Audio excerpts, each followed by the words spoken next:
বন্ধুরা, বাংলাদেশে ওসমান হাদি নামে একজন পটল তুলেছে, মানে টপকে গেছে। আর এই নিয়ে বাংলাদেশ জুড়ে কি বলবো, একটা যেন বিশৃঙ্খল পরিস্থিতি সৃষ্টি হয়েছে। বাংলাদেশে গত 12ই ডিসেম্বর এই ওসমান হাদিকে গুলি করে দুজন বাইক আরোহী। গুলিটা করেছিল রিস্কার মধ্যে বসে থাকা ওসমান হাদিকে, মাথায় করা হয় গুলিটা। এবং গত 17ই ডিসেম্বর এই ওসমান হাদি সিঙ্গাপুরে চিকিৎসারত অবস্থায় পটল তুলেছে, টপকে গেছে। তাহলে এখন প্রশ্ন হচ্ছে, কে এই ওসমান হাদি এবং এরপরে কার পালা? এই ওসমান হাদি মারা যাওয়ার পর বাংলাদেশের দুটি গণমাধ্যম, দ্য ডেইলি স্টার এবং প্রথম আলোর অফিস ভাঙচুর করা হয়। ওখানকার সাংবাদিকগুলোকে ভিতরে আটকে রেখে আগুন দেওয়া হয়। বুঝে দেখুন কত বড় নিকৃষ্ট মানসিকতা হলে এই ধরনের কর্মকাণ্ড করতে পারে। এবং বাংলাদেশ জুড়ে এক প্রকার লুটপাট চালানো হয়েছে। আমি আপনাদের দেখাচ্ছি কিছু ভিডিও। এটা হচ্ছে ডেইলি স্টার থেকে ওরা নিয়ে বেরোচ্ছিল, আপনারা নিয়ে শুনুন, বুঝতে পারবেন।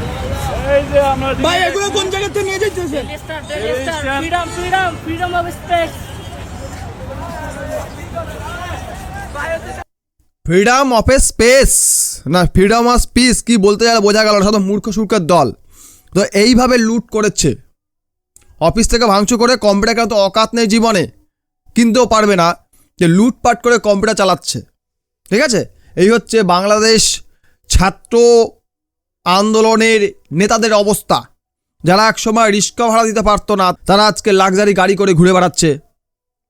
এবং এই ওসমান হাদি মারা যাওয়ার পর এরা একটা অজুহাত পেয়ে গেছে যে কেন মারা গেল আমাদের নেতা, জবাব চাই, জবাব দাও, মারো। কিন্তু ডেইলি স্টার এবং প্রথম আলোকে কেন টার্গেট করা হলো? কারণ দেখানো হচ্ছে যে এই ডেইলি স্টার এবং প্রথম আলো নাকি জুলাই আন্দোলনের সময়, গত বছর জুলাই আন্দোলনের সময় সত্যি ঘটনাগুলো সবার সামনে তুলে ধরছিল। এই কারণে এই দুটো সংবাদ মাধ্যমের কার্যালয়ে ভাঙচুর চালানো হয়েছে। কিন্তু এখন কথা হচ্ছে যে কে এই ওসমান হাদি, যাকে নিয়ে তো কথাবার্তা হচ্ছে? এই ওসমান হাদি কে? এ হচ্ছে একজন ছাত্র আন্দোলনের নেতা, যার বয়স মাত্র 21, যুব নেতা। ঠিক আছে, এই ওসমান হাদি মূলত পপুলার হয়েছিল ভারত বিরোধী পোস্ট করে। এ বলেছিল গ্রেটার বাংলাদেশ বানাতে পারলে তবেই বাংলাদেশ সত্যিকারের স্বাধীন হবে। বাংলাদেশ এখনো গোলামি হয়ে আছে, গোলাম। বাংলাদেশ হলো গোলাম হয়ে আছে। কার গোলাম? ভারতের গোলাম হয়ে আছে, শুয়োরের বাচ্চার দল এরা। ঠিক আছে, এরা স্বাধীনতার মানেই জানে না। এদের পূর্বপুরুষেরা যে পরিশ্রম করে, যে রক্তক্ষরণ করেছে, জীবন দিয়ে বাংলা স্বাধীন করেছিল, এবং ভারত যদি সাহায্য না করতো এরা জীবনে কোনো স্বাধীন হতে পারতো কিনা তাও সন্দেহ। আজ অবধি এদেরকে নিপীড়িত, কুটো করে কাটাতো, কুচি করে কাটা হতো। কোদাল দিয়ে যেমন মাটি কুটাই, চাষের সময় আমরা কোদাল দিয়ে মাটি কাটি, সেইভাবে এদের কাটতো। পাকিস্তানিরা কাটতো। পাকিস্তানের মধ্যে বর্বর জাতি বিসিবির দুটো আর নেই। পাকিস্তানকে বিশ্বের প্রতিটা দেশ ব্যান করে রেখেছে। আমেরিকা এদেরকে প্রশ্রয় দেয়, তোল্লায় দেয়, কারণ এদের কিছু কাজ করাতে হবে। আমরা কিছুদিন আগে দেখলাম আমেরিকান প্রেসিডেন্ট বলছে গাজায় তোমাদের সেনা পাঠাও, গাজায় আমাদের সেনা মরতে যাবে না, তোমাদের সেনাকে পাঠাও, তোমার সেনা মরু, জানার দরকার নেই, আমি টাকা দিয়েছি, তোমাদের নামে এত ভালো কথা বলি, তোমাদের সাপোর্ট করছি, তোমরা ভারতের ভালো ছুটতে পারবে না, তবুও তোমরা সাপোর্ট করেছি, ভারতের সঙ্গে আমরা শত্রুতা করেছি, আমাদের বন্ধু নষ্ট করেছি তোমাদের জন্য, তার জন্য তুমি পয়সা দাও, ফিস দাও। এইভাবে ফিস দেবে। আমেরিকা কাউকে ফ্রিতে সাহায্য করে না। আর আমেরিকাকে একমাত্র পাকিস্তানিরা ভয় পায়। আর ভারতের নাম শুনলে ভয়ও পায়, সেই সঙ্গে হেগেও দেয়। সেই ভারত যদি সাহায্য না করতো তাহলে আজকে বাংলাদেশ কখনো বাংলাদেশ হতো না। আজকে বাংলাদেশিরা আমেরিকা করে চেঁচামেচি করে।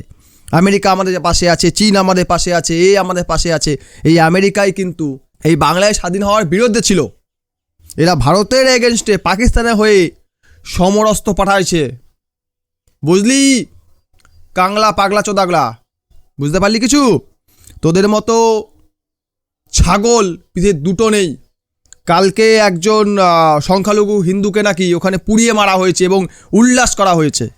যদি নাচছিল এরা এই ধরনের কর্মকাণ্ড করছে বাংলাদেশে কোনো সুস্থ মানুষ বাস করে কি? আপনার মনে হয় বাংলাদেশের মতো জায়গা যেখানে কোনো সুস্থ মানুষের বসবাস আছে, কোনো শান্তিপ্রিয় মানুষ, কোনো ভদ্র মানুষ বাংলাদেশে বাস করতে পারবে?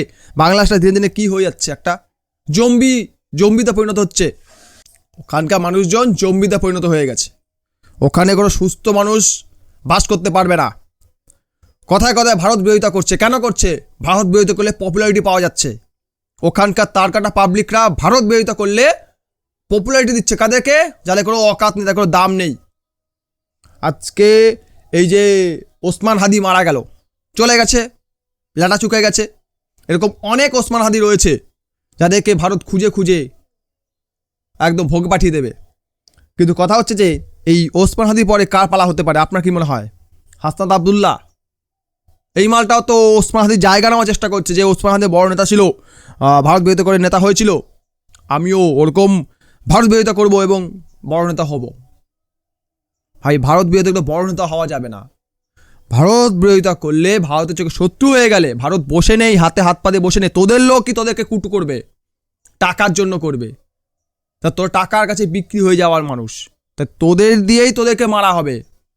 এই যে ওসমান হাদিকে গুলি করেছে, কে করেছে? বাইরের লোক করেছে? তোদের ওখানকার লোকই করেছে। তোদের ওখানকারই মানুষ তোদের মানুষকে মারছে। এরকমই হবে, যখন খাবার পাবি না, একে তাকে মারবি, ও তাকে মারবি, এই করবি। তোদের দেশে কোনো সুস্থ মানুষ বাস করে না।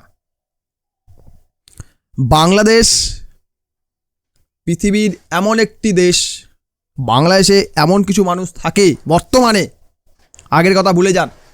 আগের কথা আমি বলছি না, আজ থেকে 50 বছর আগে কি 100 বছর আগে সুস্থ মানুষ বাস করত। বাংলাদেশ ছিল পৃথিবীর অন্যতম শ্রেষ্ঠ একটি দেশ, যেখানে পৃথিবীর সবচেয়ে জ্ঞানী গুণী মানুষরা বাস করত। সেই বাংলাদেশ বর্তমানে জম্বিস্থানে পরিণত হয়েছে। একদিকে পাকিস্তান, একদিকে জম্বিস্থান।